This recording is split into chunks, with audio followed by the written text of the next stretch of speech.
Why did you decide that these 4 patriots were not worthy enough to have their names on a base?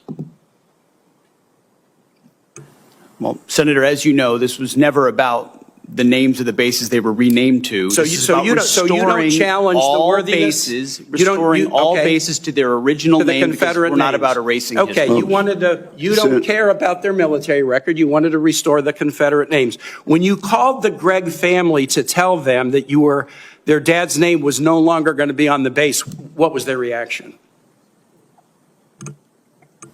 Senator, the Army notified them of that. You didn't call any of the families, and I've spoken with the families, and the families were called by the press.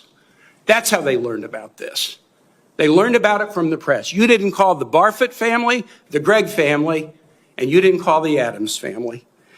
I told the families I'd ask you about this today. In fact, 2 of General Gregg's granddaughters, Avery and Sydney, are right here in the audience, and I want to ask you this as I close. While you announced that these brave men and women's names would be stripped from the Virginia bases, no orders to that effect have been received by the base commanders. In light of the patriotic service of Van Barfoot, Arthur Gregg, Charity Adams, and Mary Walker, I'd like to ask you simply not to issue the orders changing the names of these Virginia bases. These families, my Commonwealth, are very proud of these heroes, very satisfied with these names, and ask you not to change them.